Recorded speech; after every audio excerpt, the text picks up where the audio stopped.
வணிக gas cylinder தட்டுப்பாடு ஏற்பட்டிருப்பதால் ஹோட்டல்களில் குறிப்பிட்ட உணவுகளை மட்டுமே தயாரிக்க முடியும் என ஹோட்டல் உரிமையாளர்கள் செய்தியாளர்களிடம் தெரிவித்துள்ளனர். பெங்களூர் இப்ப இங்கேயும் ஆரம்பிக்கிற மாதிரி இருக்கு. பாப்போம் என்ன நடக்குதுன்னு. சமையல் எரிவாயு பற்றாக்குறையால் அவர்களுடன் மக்கள் படையெடுப்பதால் எரிவாயு have triggered long queues outside gas agencies with anxious residents. ஒரு என்டர்டைன்மெண்ட் யூடியூப் சேனல்ல இருந்து நேஷனல் மீடியா வரைக்கும் சமையல் எரிவாயு தட்டுப்பாடு பற்றி பேசிட்டு இருக்காங்க. உண்மையாகவே சமையல் எரிவாயுடைய தட்டுப்பாடு எந்த அளவு இன்டென்சிஃபைங்காக இருக்குன்றத பொதுமக்கள், ஆட்டோ ஓட்டுநர், ஹோட்டல் உரிமையாளர் மற்றும் அரசியல் கட்சி தலைவர்னு சொல்லி நம்ம சில பேர்ட்ட கருத்து கேட்டிருந்தோம். அதனுடைய தொகுப்பை தான் நீங்கள் இப்போ பார்க்க போறீங்க. இன்னைக்கு இந்தியாவில் கேஸ் சிலிண்டர் தட்டுப்பாடுன்றது அதிகரிச்சிட்டு இருக்கு. இதை நீங்கள் எப்படி பார்க்குறீங்க? உங்களுடைய கருத்தை சொல்லுங்கள். இது நம்ம கேஸுன்றது அத்தியாவசியமாக யூஸ் பண்ணுற பொருள். இப்போது இதில் தட்டுப்பாடுன்ட்டு ஆகையில் அன்றாட வாழ்க்கையை ஃபுல்லாமே கொஞ்சம் பாதிக்குது. கேஸு தட்டுப்பாடு இதே நிலைமை நீடிச்சா வர காலங்களில் ரொம்ப பாதிப்பு ஏற்படும். முக்கால்வாசி பேர் சமைக்கிறது இல்லை, ஹோட்டலில் தான் வாங்கி சாப்பிட்றாங்க. இதே நிலைமை நீடிச்சுட்டா பூராமே வீட்டில் சமையல் கூட இல்லை, ஹோட்டலில் தான் வாங்கி சாப்பிட்றாங்க. பூராமே ரொம்ப அபாயத்தில் இருக்குது.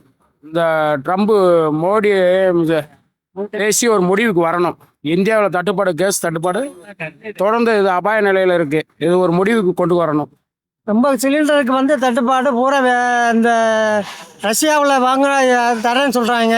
இந்த மோடி அதை இது பண்ணுறாப்புல வேண்டாம் அப்படின்னு. அமெரிக்காக்காரனுக்கு ட்ரம்ப்புக்கு அடிமையாக இருக்கான். இது காரணம் இவங்கிட்ட வாங்கி எப்பவும் போல் வாங்கிக்கிடாம வாங்கினா தட்டுப்பாடு வராது. எப்பவும் போல் நல்லபடியாக தமிழ்நாடு நல்லா இருக்கும். இந்த ஆள் ரெண்டு மோடியும் இவனை கூட்டுக்கலான்னு சேர்ந்துக்கிட்டு ரொம்ப அநியாயம் பண்ணுறாங்க. பிஜேபியிலிருந்து மாநில தலைவர்கள் இருக்காங்க, பிஜேபி மாநில. ஆமாம், அவங்கெல்லாம் தட்டுப்பாடு இல்லைங்கிறாங்க. அது எப்படி சொல்லுவாங்க? மக்கள் தட்டுப்பாடு அன்னைக்கு பார்த்தீங்களா? இப்போ ஒரு மாதம் 15 நாள் ஆச்சு, 15 இன்னும் வரல எங்கள் வீட்டுக்கு. கேஸ் இல்லைங்கிறாங்க. இப்போவே ஹோட்டல் சில்லறை வியாபாரம் பூரா பாதிக்கும். இந்த பிளாட்ஃபாரம் வியாபாரம், டீ கடை, ஒரு ஹோட்டலில் நீ வடை 7 ரூபாய்க்கு போட்டால் வடை நீ 10 ரூபா. சிலிண்டர் வேலை இந்த கடைக்கு தட்டுப்பாடை வரும், எல்லா வேலையும் ஏற்றிட்டாங்க. டீ 15 ரூபா, 12 ரூபாய்க்கு இருந்த டீ 15 ரூபா. இந்த அளவுக்கு போய்கிட்டே இருக்குது. இந்த காலம் இந்த இப்படி போய்கிட்டே இருந்தால் என்ன நிலைமை ஆகுறது? எங்களுக்கு தொழில் ரொம்ப பாதிப்பாக இருக்குது. ஆட்டோ ஓட்டுறதுக்கு எல்பிஜி கேஸ் கிடைக்கல. காலையில் கேஸ் போடுறதுக்காக போயிருந்தோம். ஒரு 50 வண்டி லைனில் நின்று மெதுவாக தான் போட்டு வந்தோம். ஆனால் நாங்கள் கேட்குற காசுக்கு பெட்ரோல் கேஸ் போடல. அவங்க போடுறதுக்கு தான் 200 ரூபாய்க்கு தான் போடுறாங்க. நாங்கள் 400 ரூபா 300 ரூபாய்க்கு கேட்டால் போட மாட்டேன்றாங்க. இந்த பிரச்சனையை சீக்கிரம் சரி பண்ணி கொடுத்தா எங்களுக்கு கொஞ்சம் வாழ்வாதாரம் பாதிக்காமல் இருக்கும். கேஸ் தட்டுப்பாடுலாம் விலைவாசி இருக்குது. 2வது உணவு சரியாக கிடைக்கல. நிறையா ஹோட்டல் மூடி இருக்காங்க. இந்த தட்டுப்பாடை நீங்கள் எப்படி பார்க்குறீங்க? இது எதனால் வந்துச்சு? இது மத்திய அரசோடைய தவறான கொள்கையினால தான் இது இந்த மாதிரி வந்திருக்குன்னு நான் நினைக்கிறேன். வெளிநாட்டில் இருந்து நமக்கு கிடைக்கக்கூடியதை பிரதமர் சரியாக கையாளல, அப்படி தான் நான் நினைக்கிறேன். ஒரு ஹோட்டல் உரிமையாளராக கேஸ் தட்டுப்பாடு இருக்குங்கிறது உங்களுக்கு எப்படி தெரிய வந்தது? அதாவது நீங்கள் புக் பண்ணும்போது உங்களுக்கு புக் ஆகாமல் ஷார்ட்டேஜ் இருக்குதுன்னு சொல்லி தெரிய வந்ததா, அல்லது நியூஸ் மட்டும் பார்த்து நீங்கள் இதை சொல்கிறீங்களா? இல்லை, நம்மளுக்கு புக் பண்ணும்போது தான் தெரிஞ்சிச்சு இந்த மாதிரி இப்படின்னு சொல்லிட்டு. நியூஸ்லலாம் எதுலையுமே சொல்லலை. தட்டுப்பாடு வரும்னு சொல்லியிருந்தா கூட முன்கூட்டி ஏதாவது ரெடி பண்ணி வச்சுருப்போம். நாங்கள் அதுக்குள்ளே ஏதாவது லோடு எக்ஸ்ட்ரா எடுத்து வச்சுருந்துருக்கலாம். பட் ஆனால் இது எதுவுமே சொல்லாமல் திடீர்னு நாங்கள் புக் பண்ண போகிறப்ப இன்றைக்கி சிலிண்டர் வேணும், ஏன் வரலன்னு கேட்க போகிறப்போ இந்த மாதிரி தட்டுப்பாடாக இருக்குது, எங்களால் இது பண்ண முடியல அப்படின்னு சொல்லி திடீர்னு சொல்கிறதுனால எங்களோட வாழ்வாதாரம்லாம் ரொம்ப ஒரு பாதிக்கப்படுற சூழ்நிலைக்கு போயிட்டுருக்கு. ஏன்னா நீங்கள் தொழில் வச்சு நடத்துறது எவ்வளோ பெரிய ஒரு கஷ்டமான சூழ்நிலை. நம்மளை நம்பி ஒரு தொழிலாளர்கள் எத்தனை பேர், அவங்க குடும்பத்தை இதை நம்பி எல்லாமே இதை நம்பி தான் இருக்குது. இந்த சூழ்நிலையில் சிலிண்டர் ரேட் இவ்வளோ பெரிய ரேட்டு கூட உயருது அப்படின்னு சொன்னால் இந்த ரேட்டு தட்டுப்பாடு ரொம்ப கஷ்டமாக இருக்கிறது ஜாஸ்தி. அதோட ரேட்டு 1-2 கிடைச்சாலும் அதோட ரேட்டு 4000 5000 சொல்கிறப்போ ஒரு மனிதனுக்கு சம்பளமே 400 ரூபா 500 ரூபா 600 அந்த ரேஞ்சில் தான் போயிட்டு இருக்கு. மாதம் எடுத்துகிட்டு ஒரு 1000 ரூபா ரேஞ்சில் போயிட்டு இருக்கு. இவ்வளவு கொடுத்து 1500 1800 ரூபாய்க்கு வாங்கின சிலிண்டர் இன்னைக்கு 4000 5000க்கு வாங்கினோம்னா ஒரு சாதாரண ஒரு ஹோட்டல் தொழிலாளி எங்களை மாதிரி ஆளுகளுக்குலாம் எங்களுக்குலாம் எப்படி இது சூழ்நிலை நாங்கள் கொண்டு போய் நிப்பாட்ட போகிறோன்றது எங்களுக்கு தெரியல உண்மையிலே. இதனால் எங்களுக்கு பாதிக்குதோ இல்லையோ, எங்களை சார்ந்து இருக்க லேபர்ஸ் எல்லாத்துக்குமே அதிகமான பாதிப்புகள் இருக்குது. அவங்க குடும்பமும் பாதிக்கப்படுற சூழ்நிலைக்கு வந்துட்டு இருக்கு.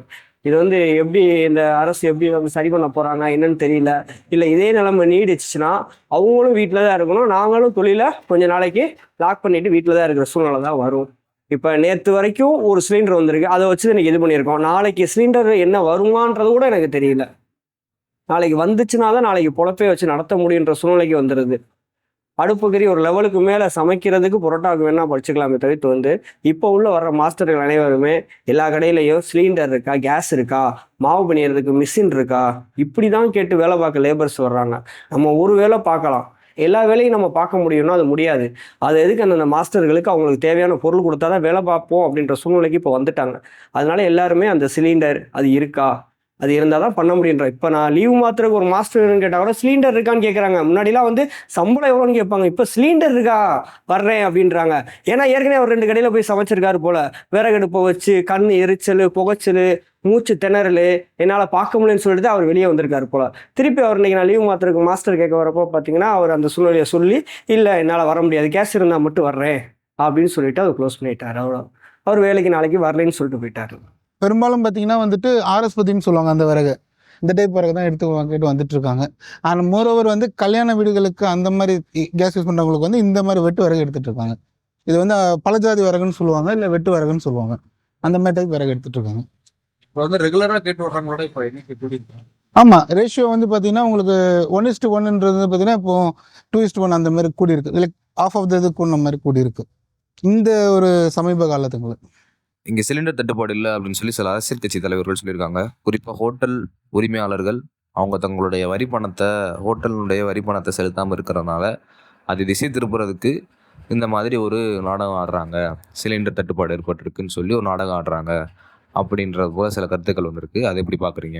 சரி, ஓகே, அப்படி தட்டுப்பாடு இல்லைன்னு சொல்லிட்டு இருந்தால் நாளைக்கு என்னோட தொழிலுக்கு தேவையான சிலிண்டர் 50 சிலிண்டர் தேவைப்படுதுன்னா அவர் நாளைக்கு கொடுக்குறதுக்கு ரெடியாக இருக்காரு, நான் வாங்குறதுக்கு ரெடியாக இருக்கேன் அவர் சொல்கிறதுக்கு.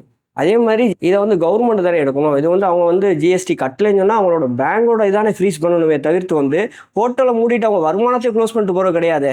இப்போ 10 நாள் நாங்கள் க்ளோஸ் பண்ணோம்னா இதோட வருமானங்கள் என்னாச்சு, இதோட தொழிலாளரோட அவங்களோட வருமானம் என்னாச்சு, எல்லாமே போயிடும். அப்போ இதை நாங்கள் ஜிஎஸ்டி நீங்கள் இதுதான் ப்ராப்ளம்னு கொண்டு வந்தீங்கன்னா ஜிஎஸ்டி கட்டிடுவாங்களே அவங்க. என்னைக்குனாலும் அது ஜிஎஸ்டின்றது நம்ம கட்ட வேண்டிய ஒரு உரிமை தானே, நம்மளோட அமௌண்ட் தானே, இதை கட்டித்தானே ஆகணும். எந்த சூழ்நிலையிலையும் எந்த சூழ்நிலையும் கட்ட முடியாதுன்னு சொல்லிட்டு போக முடியாது. ஏன்னா இது கவர்மெண்ட்டுக்கு செலுத்த வேண்டிய பணம்ல, அதை நம்ம பண்ணித்தான் ஆகணும். அதுக்காண்டி இதை மறைச்சோம்னா, அதாவது இந்த சொல்லுவாங்க தெரியுமா, ஆட தெரியாதவங்களுக்கு தெருக்கோணம்னு சொன்ன மாதிரி தொழில் பண்ண தெரியாமல் வரி கட்ட முடியாதவன் இப்படி பண்ணிட்டு போகிறேன்னு சொன்னால் யாருமே தொழில் பண்ண முடியாது. அதான் உண்மை. இது வந்து உண்மையான சூழ்நிலை என்னன்னு கேட்டால் சிலிண்டர் இல்லை.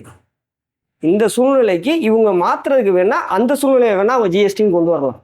ஆனால் உண்மையான ரீசன் கேட்டால் சிலிண்டர் இல்லை, அதுதான். அதை வேணால் அவங்க மாற்றுறதுக்கு வேணால் வேறு ஏதாவது அவங்க ஒரு கொஸ்டின்ஸை கொண்டு வந்து நிப்பாட்டியிருக்கலாம். அது அவங்களோட தனிப்பட்ட கருத்து. எங்களோட கருத்தை பொறுத்த வரைக்கும் சிலிண்டர் இல்லை. சிலிண்டர் இல்லாதனால தான் எல்லா பேரும் கடையை போட்டுறாங்க. இன்னும் கொஞ்ச நாள் போச்சுன்னா நாங்களே தமிழ்நாட்டிலே நிறைய கடை மூடிக்க வேண்டிய சூழ்நிலைகள் வந்துடும் போல. ஹோட்டலை மூடிட்டாங்க, தெருவோர கடைகளில் விறகு வச்சு எரிச்சிக்கிட்டு இருக்காங்க. விறகு கடைக்காரங்க 2 மடங்கு 3 மடங்கு 4 மடங்கா விறகு கொண்டு வந்து போட்டாலும் உடனே விற்று போயிடுதுன்னு சொல்கிறாங்க. சிறு குறு தொழில் நடத்துகிறவங்க எங்கள் உற்பத்தி பாதிச்சிருக்குன்னு சொல்லியிருக்காங்க. சில பேர் பிஸ்னஸை மூடி இருக்காங்க. சில பேர் வந்து எங்கிட்ட இவ்வளோதான் இருக்குது, எனவே அதிக வெப்பம் தேவைப்படுகிற சமையலை எல்லாத்தையும் நாங்கள் நிறுத்திட்டோன்னு சொல்கிறாங்க. இவ்வளவும் சொன்ன பிறகு இல்லை, ஒன்றுமே இல்லைன்னு சொன்னால், ஒன்று அது கண்ணை மூடிக்கொண்ட பூனையாக இருக்க வேண்டும், அல்லது ஆர்எஸ்எஸ்ஸால் பயிற்றுவிக்கப்பட்ட மனிதர்கள் என்று சொல்லப்படுபவர்களாக இருக்க வேண்டும். எரிபொருள் தரையிலிருந்து எடுக்கப்படுகிற எரிபொருட்கள் இருக்கு இல்லையா, இதில் கிட்டத்தட்ட 80லேருந்து 90% வெளிநாட்டிலேருந்து இறக்குமதி செய்கிறோம். அதில் பெரும்பகுதி பார்த்தீங்கன்னா எல்பிஜியை பொறுத்தளவில், நீங்கள் வந்து சமையல் எரிவாயுவை பொறுத்தளவில் இப்போது போர் நடந்து கொண்டு இருக்கக்கூடிய இந்த மேற்காசிய பகுதியிலேருந்து தான் இறக்குமதி பண்ணுறோம். இது வந்து இயல்பாக வந்து ஆரம்பத்தில் நமக்கு வந்து எல்பிஜிக்கு போகிறதுக்கே மக்களுக்கு ஒரு தயக்கம் இருந்தது. நம்பர் 1, ஏன்னா விறகெல்லாம் ஃப்ரீயாக தானே இது பண்ணுறோம். அப்புறம் அதுக்கு பின்னால் எல்லாரும் பயன்படுத்த ஆரம்பித்தாங்க. பயன்படுத்த ஆரம்பித்த பிறகு யாரும் விறகுகளுக்கு போகல, நகர விரிவாக்கமாகும். அப்போ இந்த சமயத்தில் ஒரு வருஷத்துக்கு கிட்டத்தட்ட உங்களுக்கு ஒரு 8 கோடி வரையிலான 8 கோடி டன் வரையிலான எல்பிஜி தேவை. இப்போ நம்மகிட்ட இல்லைன்னா நம்ம என்ன செய்யணும்? ஆக்சுவலாக அதுக்கான ஸ்டோரேஜ் ஃபெசிலிட்டிஸை இன்க்ரீஸ் பண்ணணும். பட் நமக்கு ஒன்று ஸ்டோரேஜ் ஃபெசிலிட்டி, அதாவது இவற்றை பாதுகாத்து வைப்பதற்கான ஏற்பாடுகள் இருக்கணும் ஒன்று. 2வது வந்து என்ன செய்ய வேண்டி இருக்கும் அப்படின்னா, அது எப்போதுமே நிறைஞ்சிருக்கிறதாகவும் பார்த்துக்கிறது. நீங்கள் இப்போ ஃபெசிலிட்டியை மட்டும் பண்ணிட்டு பண்ணாமல் விட்டீங்கன்னா கஷ்டம். அப்போ இந்த பின்னணியில் நீங்கள் பார்த்தீங்கன்னா இந்தியாவில் ஸ்டோரேஜ் ஃபெசிலிட்டின்னு அரசாங்கம் சொல்கிறதே அதிகபட்சமாக ஒரு 15லேருந்து 20 நாள், மேக்சிமம் சொல்கிறவங்களே 25 நாளைக்கு தான் ஃபெசிலிட்டி இருக்குன்னு சொல்கிறாங்க. ஆனால் இவ்வளோ பெரிய குவான்டிட்டியை தரையின் மேற்புறத்தில் சேமித்து வைக்கிறதுல இருக்கக்கூடிய சிரமங்கள் இருக்குங்கிறதுனால பெரும்பாலான நாடுகள் அவங்க என்ன பண்ணுறாங்க அப்படின்னா தரையில் தான், தரைக்கு கீழே அண்டர் கிரவுண்டில் தான் பண்ணி வைக்கிறாங்க. பட் இந்தியாவில் அண்டர் கிரவுண்டு ஸ்டோரேஜ் ஃபெசிலிட்டிங்கிறது அநேகமாக இல்லை. அதாவது விசாகப்பட்டினத்தில் 2007, இப்போ நீங்கள் 2007னா கிட்டத்தட்ட 20 வருஷம் ஆக போகுது. இந்த 20 வருஷத்துக்கு முன்னால் ஒரு 1,40,000 டன்னு அந்த மாதிரி வைக்கிறது மாதிரியான ஏற்பாட்டை தவிர அதுக்கு பின்னால் எதுவுமே கிடையாது. அப்போ இந்த பின்னணியில் நீங்கள் பார்த்தீங்கன்னா நாம் வந்து ஒரு ஒன்று உற்பத்தி நமக்கு இல்லை, அது இயற்கையானது. 2 இறக்குமதி செய்யணும். இறக்குமதி செஞ்சதை முழுமையாக நீங்கள் ஸ்டோர் பண்ணி வைக்கிறதுக்கான தேவை. இதெல்லாம் வந்து பொதுவான விஷயங்கள். இப்போ குறிப்பான விஷயம் என்ன, இந்த காலத்தில் நீங்கள் வந்து நிறையா, நான் ஏற்கனவே சொன்னது மாதிரி எல்பிஜி பயன்பாடு என்பது அதிகரிச்சிருக்கு. 3வது விஷயம் என்னன்னா, இப்போ ஒரு போர் சூழல் வருது. நமக்கு இருக்கிற நண்பர்கள் எல்லாத்தையும் இந்தியாவினுடைய வெளியுறவு கொள்கை நீங்கள் பார்த்தீங்கன்னா, இந்த சங் பரிவார் டோட்டல் இந்த ஈகோ சிஸ்டத்தையே மாற்றி வச்சிருக்காங்க. எதை எடுத்தாலும் சரி மோடி செய்கிறது தான் உண்மை, அவர் என்ன சொல்கிறாரோ அப்படின்னு பார்க்குற ஒரு ரொம்ப மோசமான ஒரு அறிவற்ற அல்லது சிந்தனை திறனற்ற ஒரு பகுதியை அவங்க உருவாக்கி வச்சுருக்காங்க. போர் வந்தால் நமக்கு என்ன, நீங்கள் இங்கே இருக்கக்கூடிய சாக்கடை விஷயத்தை பேச மாட்டேன்ற அப்படின்னு பேசுவாங்க. பட் இன்னைக்கு ஒரு இடத்தில் நடக்கிற போர் என்பது உலகம் முழுவதும் இருக்கக்கூடிய எரிபொருளை பிரச்சனைக்குள்ளாகிருக்கு. உலகம் முழுவதும் மக்கள் மொபிலிட்டியை பிரச்சனை ஆயிருக்கு. ஒரு இடத்துல இருந்து வேலைக்கு போகிறவங்க இதாக்கியிருக்கு. இந்த சம்பந்தப்பட்ட நாடுகளில் இருக்கக்கூடிய ஊழியர்கள் வேலைக்கு போக முடியாத நிலைமை இருக்குது. இப்போ நீங்கள் இந்தியாவே பார்த்தீங்கன்னா 1 கோடி பேர் அந்த இதில் இருக்காங்க, உங்களால் அவங்கள இங்கே கூட்டிகிட்டு வர முடியல. இந்த மாதிரியான ஒரு பேச்சு இருக்கு இல்லையா, ஒரு ரொம்ப ஒரு எந்தவித அறிவுமற்ற ஒரு பேச்சு. இதை வந்து கடந்த காலம் இப்படி இல்லை. சங் பரிவார் வந்த பிறகு மூட நம்பிக்கைகளை அதிகரித்து தலைவர் சொல்கிறத கேட்கணும், அது மட்டும்தான் உண்மை. அவங்க வந்து சூரியன் இப்படியே நின்றுக்கிட்டே இருக்கும்னா அதையே வந்து ஆர்கியூ பண்ணிட்டு இருப்பாங்க. நீ தான் இடம் மாறிட்டேன்னு சொல்லுவாங்க. அப்போ என்ன பிரச்சனை அப்படின்னு சொன்னால், வெளியுறவு கொள்கை சம்மந்தமாலாம் நம்ம பெருசாக பேசுறது இல்லை. நம்முடைய வெளியுறவு கொள்கை இந்த காலத்தில் கொஞ்சம் கொஞ்சமாக நீங்கள் அமெரிக்கா என்ன சொல்லுதோ அதை கேட்குறதோ, நமக்கு ஏற்கனவே நேச நாடுகளாக இருந்தவற்றிலிருந்து விலகுவதும், அமெரிக்காவுக்கும் அவங்களுக்கும் பிடிக்கலைன்னா நமக்கும் அவங்களுக்கும் என்ன பிரச்சனையும் இல்லை. அப்போ அந்த வகையில் தான் நீங்கள் பாலஸ்தீன பிரச்சனையில் தவறான முடிவு எடுத்தாங்க. இந்தியா நீண்ட காலமாக பாலஸ்தீனத்தை ஆதரித்து வந்து கொண்டிருந்தது.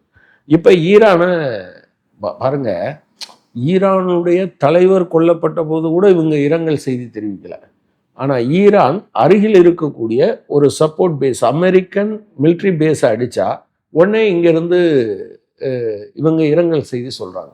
ரொம்ப லேட்டாக தான் 5 நாள் கழித்து கொமேனிக்கே இரங்கல் செய்தியை இங்கே போய் தெரிவிக்க ஆரம்பித்தாங்க.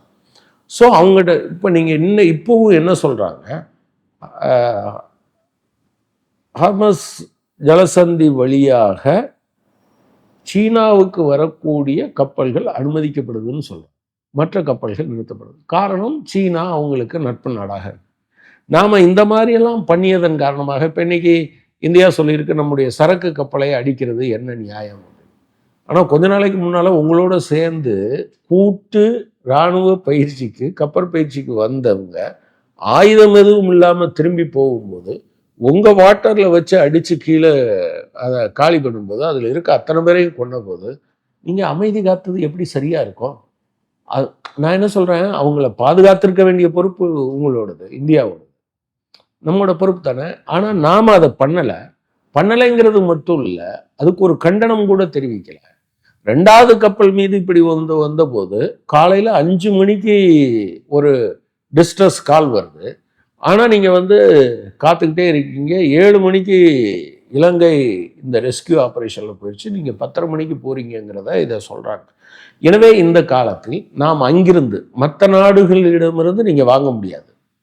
அப்போ வாங்குகிற நாடுகள்கிட்ட இருந்து இங்கே கொண்டு வர்றதுக்கு ஈரான் அனுமதிக்காது என்கிற நிலைமை இருப்பதால் இன்னைக்கு இருக்கக்கூடிய பிஜேபி மோடி தலைமையிலான அரசாங்கம் மிக மோசமாக அது வெளியுறவு கொள்கையில் தோற்று போனதால் ஏகப்பட்ட குளறுபடிகளால் நாம் இதை எதிர்கொண்டோம். இந்த மாதிரியான தட்டுப்பாடுகள் ஏற்படாமல் இருக்க அரசு என்ன செய்திருக்க வேண்டும், இனி என்ன செய்ய வேண்டும்? அதான் நான் ஏற்கனவே சொன்னது மாதிரி நமக்கு ஒரு குறைஞ்சபட்சம் ஒரு 2 மாத தேவைக்காவது இருக்கிறது மாதிரி உங்களுடைய ஸ்டோரேஜ் ஃபெசிலிட்டியை அதிகரிச்சிருக்கணும். 2 மாத தேவை அல்லது இப்போ இருக்கிறது மாதிரி ஒரு 20 நாளைக்கு வரும்னா 20 நாள் தேவையை நீங்கள் வச்சிருந்துருக்கணும்.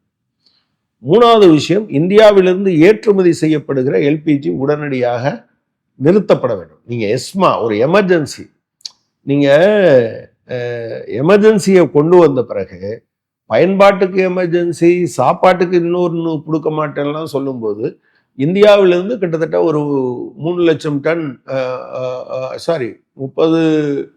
3 லட்சம் டன் கெப்பாசிட்டியில் இருக்கக்கூடிய ரிலையன்ஸ் அவங்க ஏற்றுமதியை தொடர்ந்துக்கிட்டே இருக்காங்க. அது இல்லாமல் பண்ணணும், இது உடனடியாக. பட் இது எல்லாம் இப்போதைக்கு இன்னும் ஒரு வாரமோ 10 நாளோ இது தொடர்ந்ததுன்னா அது சாத்தியமாகும் என்று எனக்கு தெரியல.